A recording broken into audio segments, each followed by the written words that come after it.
Why is my story boring? Why don't people find it interesting? How can you fix it? That's what we're going to be looking at this video. Let's get it. That's right. It's CJ Writes.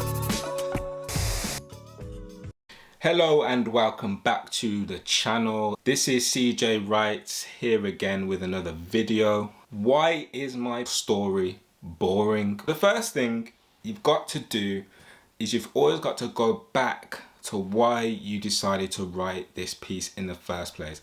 So if it's a commission and it's something you've just been asked to write and they've given you a theme to work from, that's slightly different, but it's still important to have a vested interest in the work. I find it very difficult to take on projects that I'm not passionate about. I think it affects how creative I'm able to be and how freely I'm able to think. So it's really important, first of all, to invest yourself in projects that you're actually passionate about.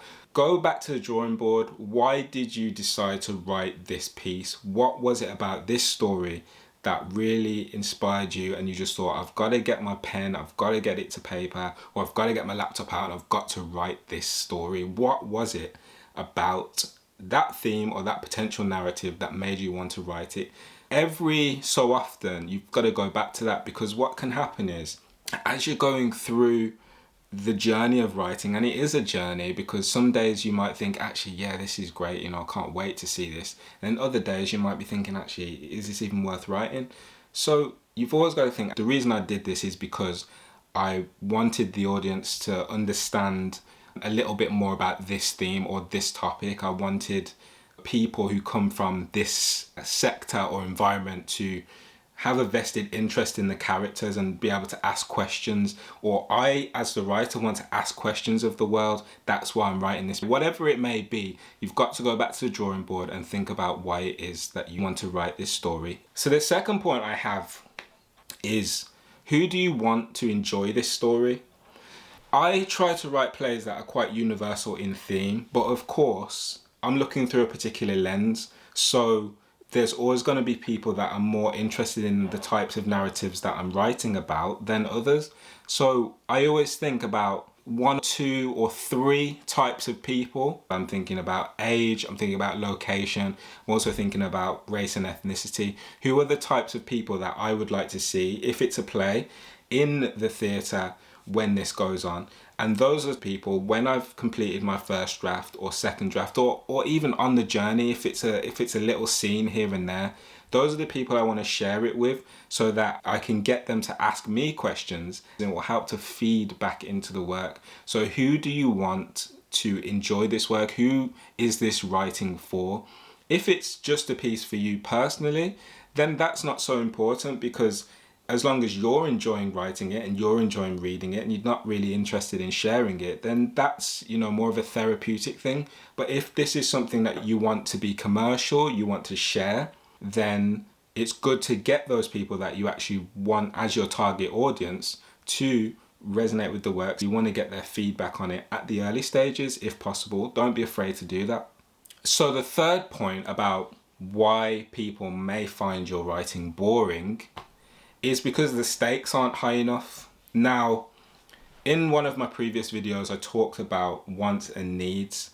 So the stakes are what is at stake for this person. If they don't get what they want, what will happen? A great example of this, and one of my favorite plays, is actually Fences by August Wilson. If you haven't watched it, I think the film version will be online somewhere and you can probably download it for a few pounds, but it's a great story about a man who really needs to overcome his own demons. He was an excellent baseball player and he was good enough to play Major League Baseball, but what happened? He didn't get what he wanted. So now, going through his life, he then becomes a person who deals with garbage and essentially manages to get a promotion. So he's doing well in his own right, but it's not really what he wanted. What he wanted was to be a baseball player. So when he sees his son now having these opportunities to play baseball, there's that jealousy and that fear of what he went through that he has to let go of. So what he needs is to let go of his own insecurities and allow his son to be who he wants to be, because ultimately if he doesn't do that, his son's going to end up resenting him, which is actually what happens in the play. He needs to learn to accept his family, accept their journey, appreciate his wife.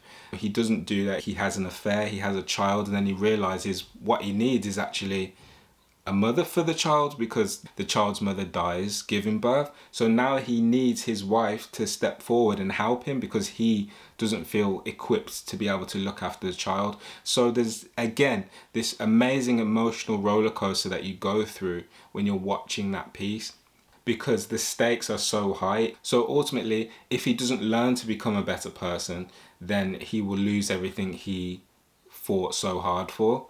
It's a very interesting twist at the end, because he does end up dying, and then the son comes back from the military for the funeral, and then the mother basically has to check him and say, look, he's still your dad regardless of what happened. Anyway, the point is that the stakes are really high for the protagonist. There's a lot to lose, but also a lot to gain, and he just needs to recognize what he needs. So in your play, always think about what are the stakes. Think about things that are at stake for your main character. So that's it for this video. If you have any questions, please do drop it in the comment section below, and hit the like and subscribe buttons. Peace and love, and have a great writing session.